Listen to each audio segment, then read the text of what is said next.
बेटा आज हम लोग इकोलॉजी का दूसरा वाला चैप्टर स्टार्ट करने जा रहे हैं, है ना। ऑर्गेनिज्म एंड पॉपुलेशन हमने खत्म कर लिया है। आज हम स्टार्ट करेंगे इकोसिस्टम। इकोसिस्टम वाला चैप्टर स्टार्ट करेंगे बेटा आज हम। ऑर्गेनिज्म एंड पॉपुलेशन आपने खत्म कर लिया है, आज हमको स्टार्ट करना है इकोसिस्टम। तो पहली चीज तो ये है कि इकोसिस्टम शब्द किसने बताया था। इकोसिस्टम टर्म बताने वाले साइंटिस्ट का नाम था टेंसले। टेंसले ने बताया था। इकोसिस्टम शब्द किसने बताया था? टेंसले ने बताया था। अब इकोसिस्टम का मीनिंग क्या है? इकोसिस्टम है क्या? इकोसिस्टम का मीनिंग क्या है? इकोसिस्टम का मीनिंग है इस एनवायरनमेंट में जो बायोटिक फैक्टर्स हैं और जो एबायोटिक फैक्टर्स हैं, बायोटिक और एबायोटिक फैक्टर्स के बीच में जो इंटरेक्शन होता है। आपने अभी इससे पहले इंटरेक्शन बहुत पढ़ा बेटा, है ना। पॉपुलेशन इंटरेक्शन, कितने सारे इंटरेक्शंस आपने पढ़े थे। तो हमने कहा बायोटिक और एबायोटिक फैक्टर्स के बीच में जो इंटरेक्शन होता है, बायोटिक आप जानते हैं लिविंग ऑर्गेनिज्म, एबायोटिक आप जानते हैं non living organism, non living component. Living component को क्या बोलते हैं? Biotic factors. Non living component को क्या बोलते हैं बेटा? अबायोटिक फैक्टर्स बोलते हैं। तो बायोटिक और एबायोटिक फैक्टर्स के बीच में जो इंटरेक्शन होता है उसी को बोलते हैं इकोसिस्टम। तो इन इकोसिस्टम का मतलब क्या हुआ? बायोटिक और एबायोटिक फैक्टर्स के बीच इंटरेक्शन। बायोटिक और एबायोटिक फैक्टर्स के बीच में जो इंटरेक्शन होता है उसको बोलते हैं क्या बेटा? इकोसिस्टम बोलते हैं। इस इकोसिस्टम के 4 कंपोनेंट होते हैं। इकोसिस्टम के 4 कंपोनेंट होते हैं, लेकिन 4 कंपोनेंट को समझने पहले हम ये समझेंगे कि इकोसिस्टम कितने प्रकार का होता है। तो हमने कहा इकोसिस्टम तो 2 टाइप का होता है। इकोसिस्टम 2 टाइप का होता है। क्या? एक तो होता है नेचुरल इकोसिस्टम और दूसरा होता है बेटा आर्टिफिशियल इकोसिस्टम। नेचुरल इकोसिस्टम जो कि नेचर में अपने आप से पहले से ही है, नेचुरल इकोसिस्टम और आर्टिफिशियल इकोसिस्टम। नेचुरल इकोसिस्टम में आपका क्या आ जाएगा? एग्जाम्पल नेचुरल इकोसिस्टम में फॉरेस्ट, है ना, सी, ओशियन, रिवर, है ना, पॉन्ड, ये सब क्या है? नेचुरल इकोसिस्टम है। आर्टिफिशियल इकोसिस्टम वो है जो मैनमेड इकोसिस्टम, जिनको कि मैन ने बनाया है। तो मैनमेड इसमें आपका डेजर्ट भी आ जाएगा, डेजर्ट भी आ जाएंगे इसमें, है ना, नेचुरल इकोसिस्टम में। आर्टिफिशियल इकोसिस्टम जो होता है, आर्टिफिशियल इकोसिस्टम मैनमेड इकोसिस्टम कहलाता है। मैनमेड जिसको कि इंसान ने बनाया है। जैसे कि अगर हम एक्वाटिक इकोसिस्टम की बात करते हैं, हम इकोसिस्टम को एक्वाटिक और टेरेस्ट्रियल 2 में बांट सकते हैं बेटा। इकोसिस्टम को एक्वाटिक और टेरेस्ट्रियल 2 में बांट सकते हैं। टेरेस्ट्रियल का मतलब होता है वो इकोसिस्टम जो कि मैदानी जगह में होगा, और एक्वाटिक जो कि जलीय, जल में होगा। तो एक्वाटिक इकोसिस्टम और टेरेस्ट्रियल इकोसिस्टम 2 पार्ट में हम लोग इसको डिवाइड कर सकते हैं, ठीक है। तो आर्टिफिशियल इकोसिस्टम में बेटा क्या आ जाएगा? आर्टिफिशियल इकोसिस्टम में आपका एक तो क्रॉप फील्ड आ जाएगा, खेत जिसको बोलते हैं क्रॉप फील्ड, खेत, है ना। और क्या आ जाएगा एक्वाटिक में? इसमें आपका एक्वेरियम आ जाएगा, फिश एक्वेरियम। फिश एक्वेरियम होता है ना जिसमें कि लोग फिश रखते हैं। आप देखो घर में बड़े बड़े एक्वेरियम रखते हैं लोग, जिसमें छोटी छोटी मछलियां डाल दी जाती है, तो उसमें दाना देते हैं, ऑक्सीजन भी जाती है, सब चीज़ें उसमें प्रोवाइड की जाती हैं। फिश एक्वेरियम हो गया। घर के बाहर लॉन बना लेते हैं, घर के बाहर गार्डन बना लेते हैं, ये सब क्या है? आर्टिफिशियल इकोसिस्टम, ठीक है। ये सब क्या है बेटा? Artificial ecosystem. अब हम बात करते हैं इकोसिस्टम के 2 पार्ट हमने पढ़े। अब हम बात करते हैं इकोसिस्टम के 4 कंपोनेंट होते हैं। वो 4 कंपोनेंट कौन कौन से होते हैं?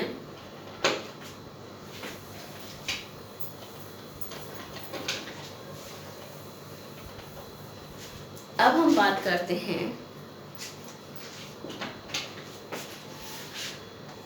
Component components of ecosystem, components of ecosystem, ये वो कंपोनेंट्स हैं, कितने कंपोनेंट्स होते हैं? 4 कंपोनेंट्स होते हैं। कौन कौन से कंपोनेंट्स होते हैं? एक होती है न्यूट्रिएंट साइकिल, है ना, या हम पहले लिख देते हैं प्रोडक्टिविटी। इंपॉर्टेंट कंपोनेंट, सबसे इंपॉर्टेंट कंपोनेंट है प्रोडक्टिविटी। कौन सी? प्रोडक्टिविटी। 4 कंपोनेंट्स होते हैं, वो 4 कंपोनेंट्स क्या हैं? प्रोडक्टिविटी, दूसरा डीकंपोजिशन, पहला कंपोनेंट प्रोडक्टिविटी, दूसरा कंपोनेंट डीकंपोजिशन, तीसरा कंपोनेंट एनर्जी फ्लो,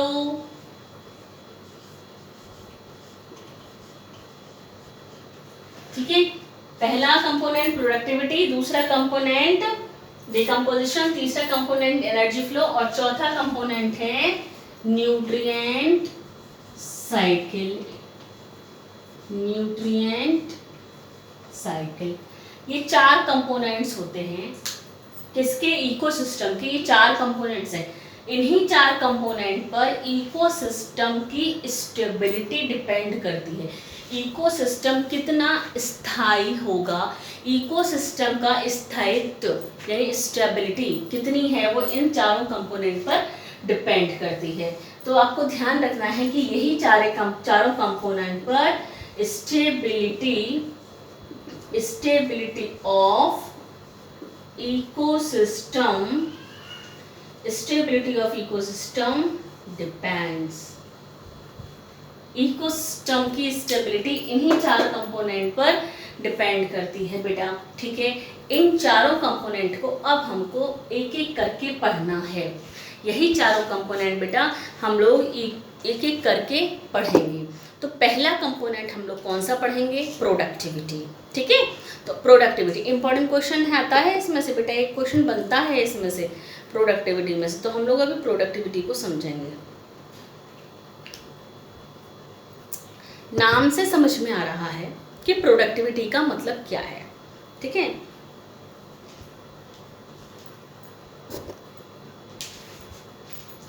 ठीक है, अब हम इन चारों कंपोनेंट को एक एक करके पढ़ेंगे। सबसे पहले हम पढ़ेंगे क्या? प्रोडक्टिविटी, ठीक, ध्यान रखिएगा।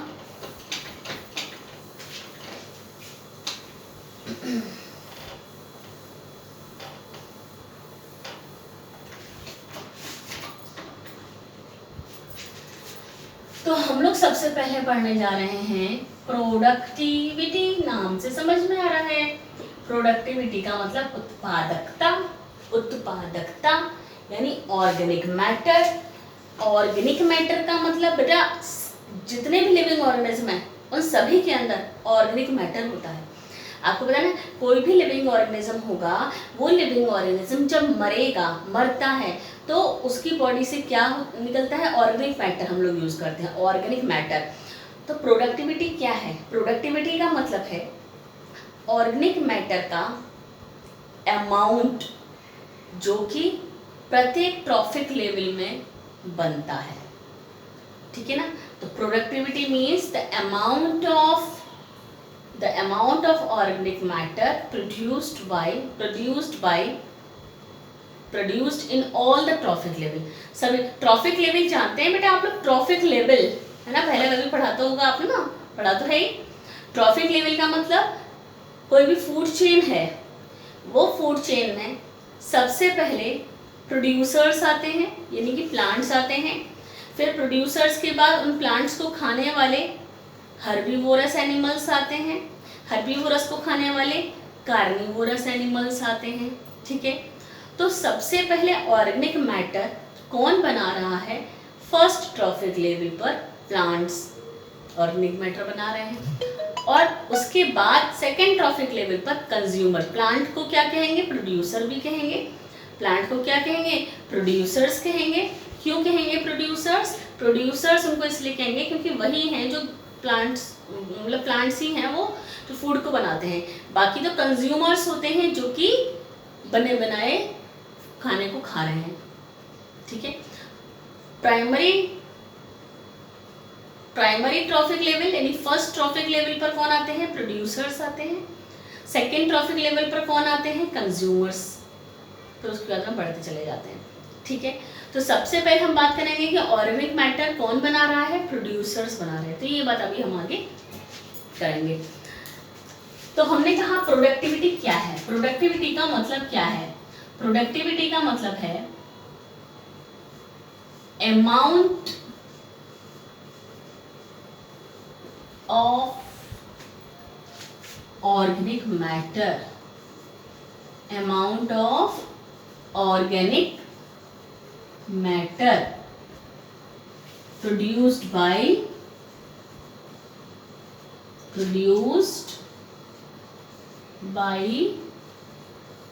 ट्रॉफिक लेवल, है ना।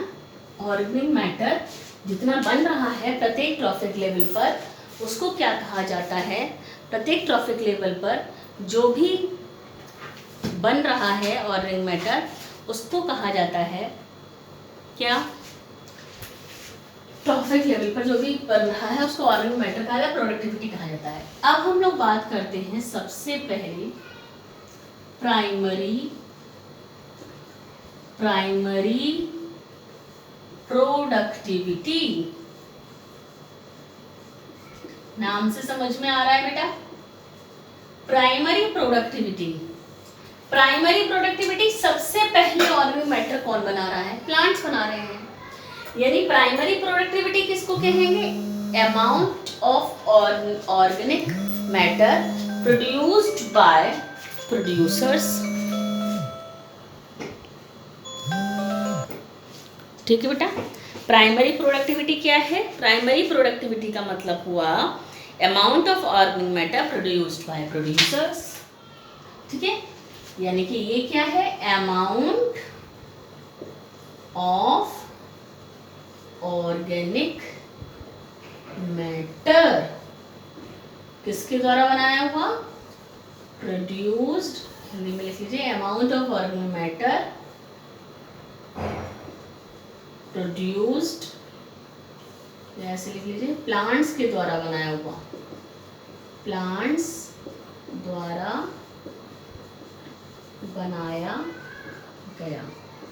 प्लांट्स द्वारा बनाए गए ऑर्गेनिक मैटर को क्या कहते हैं? प्लांट्स यानी प्रोड्यूसर्स।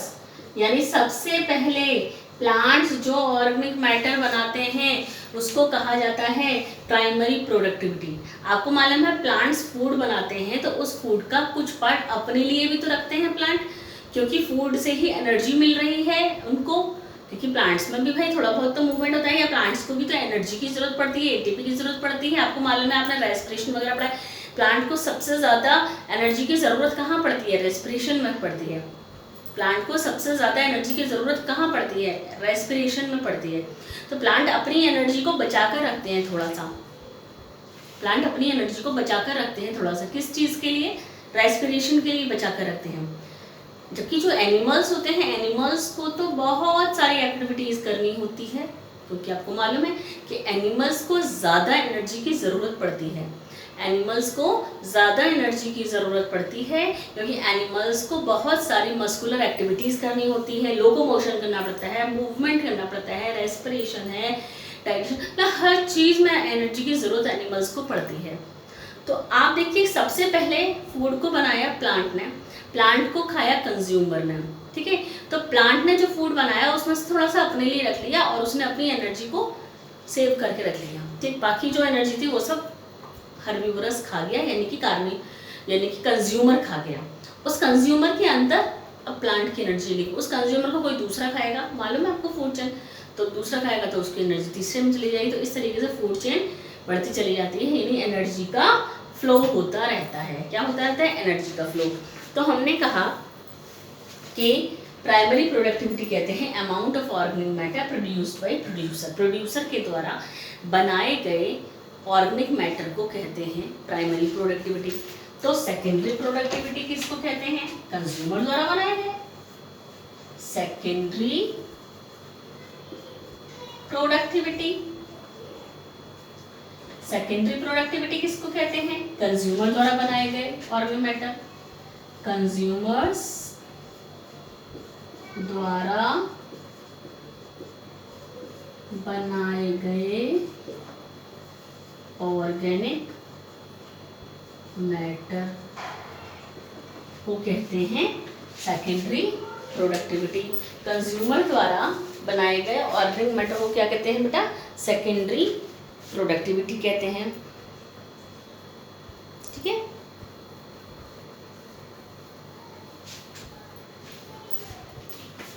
ठीक है। अब हम इसी में सेकेंडरी प्रोडक्टिविटी में एक समझेंगे GSP। GSP का मतलब क्या है? Gross secondary productivity.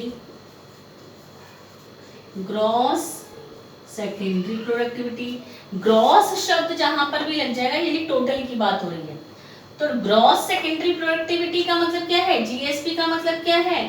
Total amount of organic matter. Total, total की बात कर रहे हैं। Total amount of organic matter produced by consumer. Total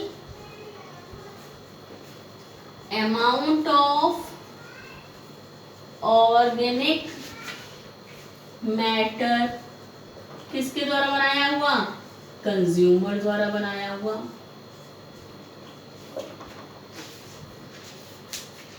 consumer द्वारा टोटल अमाउंट जो बनाया जाता है ऑर्गेनिक मैटर का, उसको बोलते हैं क्या? Gross secondary productivity. तो जब कंज्यूमर द्वारा बनाए गए ऑर्गेनिक मैटर को ग्रॉस सेकेंडरी प्रोडक्टिविटी कहते हैं, तो प्रोड्यूसर द्वारा बनाए गए, जैसे कि सेकेंडरी प्रोडक्टिविटी कंज्यूमर द्वारा बनाए गए ऑर्गेनिक मैटर को कहते हैं टोटल जितना भी उस कंज्यूमर ने बनाया। टोटल कहने का मतलब ये क्या है? टोटल अमाउंट का मतलब होता है कि जितना अमाउंट ऑर्गेनिक मैटर का वो अपने लिए रख रहा है एनिमल, और दूसरे के लिए भी रख रहा है, टोटल जितना हुआ है, खर्च करने वाला भी और अपने लिए रखने वाला भी, टोटल मिला के जितना भी अमाउंट होता है ऑर्गेनिक मैटर का, वो ग्रॉस सेकेंडरी प्रोडक्टिविटी कहलाता है। सेम ऐसे ही प्लांट टोटल जितना फूड बना रहा है, टोटल अपने लिए रिजर्व रखने वाला भी और जो कंज्यूमर खाएगा वो भी, तो टोटल जो प्रोड्यूसर द्वारा बनाया गया ऑर्गेनिक मैटर है वो कहलाता है ग्रॉस प्राइमरी प्रोडक्टिविटी। समझे? GPP gross primary productivity.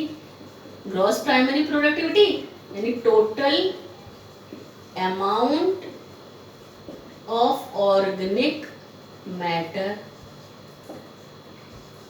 Plants द्वारा बनाया हुआ, यानी कि प्रोड्यूसर द्वारा बनाए गए टोटल ऑर्गेनिक मैटर को प्राइमरी प्रोडक्टिविटी कहते हैं, यानी ग्रॉस प्राइमरी प्रोडक्टिविटी कहते हैं। जबकि कंज्यूमर्स जो ऑर्गेनिक मैटर बनाते हैं उसके टोटल अमाउंट को ग्रॉस सेकेंडरी प्रोडक्टिविटी कहते हैं। क्या कहते हैं? ग्रॉस सेकेंडरी प्रोडक्टिविटी कहते हैं। ठीक है, अब हमें क्या समझना है? नेट प्राइमरी प्रोडक्टिविटी किसको बोलते हैं? नेट प्राइमरी प्रोडक्टिविटी किसको बोलते हैं और नेट सेकेंडरी प्रोडक्टिविटी किसको बोलते हैं? ठीक है, अब ये चीज़ समझेंगे। चलिए, तो हमने अभी समझा जीपीपी और जीएसपी। ध्यान रखिएगा ग्रॉस का मतलब क्या है।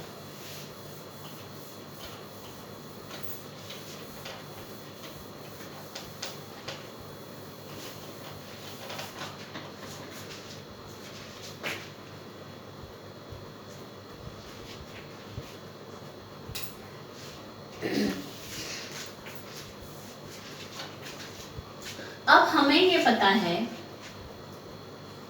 कि जो जीपीपी है, ग्रॉस प्राइमरी प्रोडक्टिविटी है, ग्रॉस प्राइमरी प्रोडक्टिविटी में प्लांट्स तो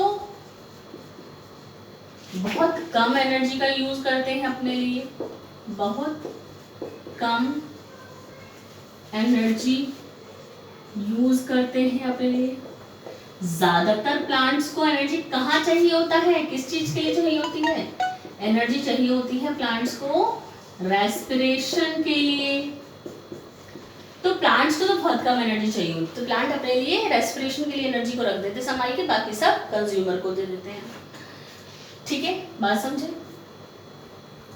लेकिन अगर हम लोग एनिमल्स की बात करते हैं, एनिमल्स की बात अगर हम करते हैं तो एनिमल्स को तो अधिक मात्रा में एनर्जी चाहिए होती है, एनिमल्स को तो अधिक मात्रा में एनर्जी चाहिए होती है, क्योंकि एनिमल्स में तो मस्कुलर मूवमेंट भी होता है, मस्कुलर मूवमेंट होता है, लोकोमोशन मूवमेंट होता है, तो उसमें तो बहुत ज़्यादा एनर्जी की ज़रूरत पड़ती है।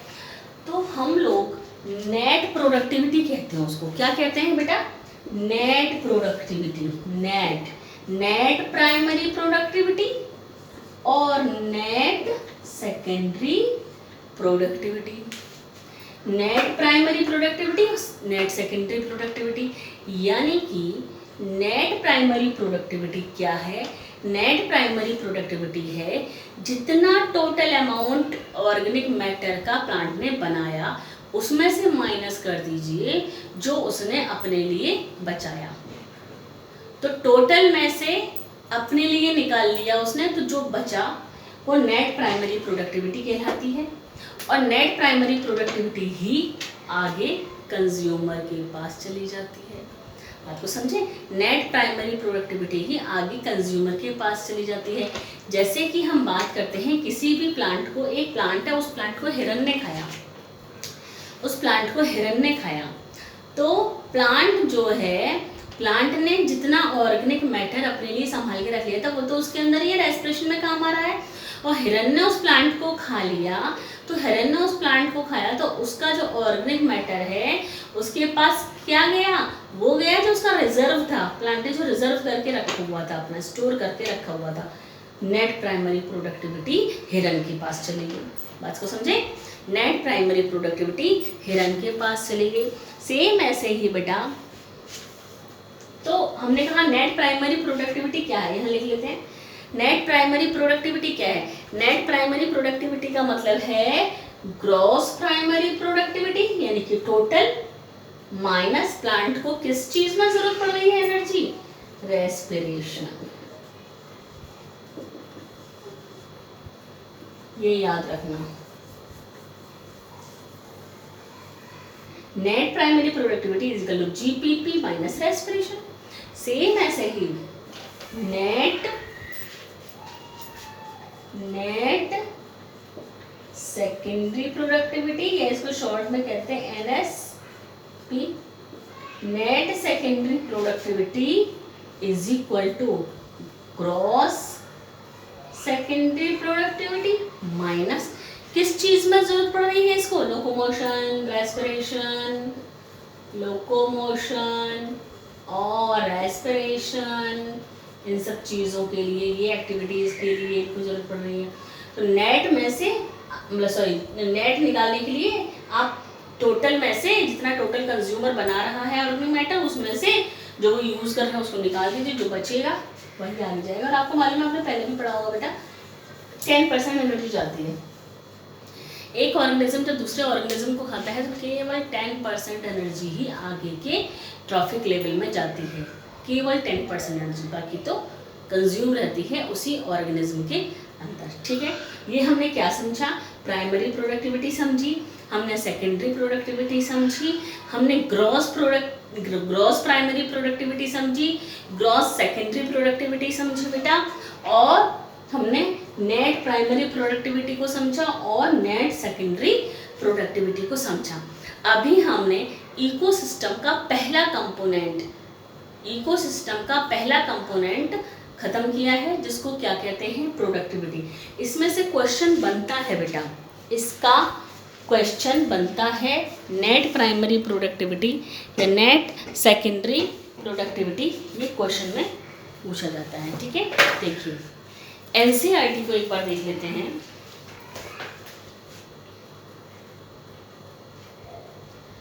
इकोसिस्टम चैप्टर के स्टार्टिंग में, ये यहाँ पर चैप्टर के स्टार्टिंग में बेटा एक्वाटिक इकोसिस्टम और टेरेस्ट्रियल इकोसिस्टम जो बताया था वही चीज़ बताई गई है।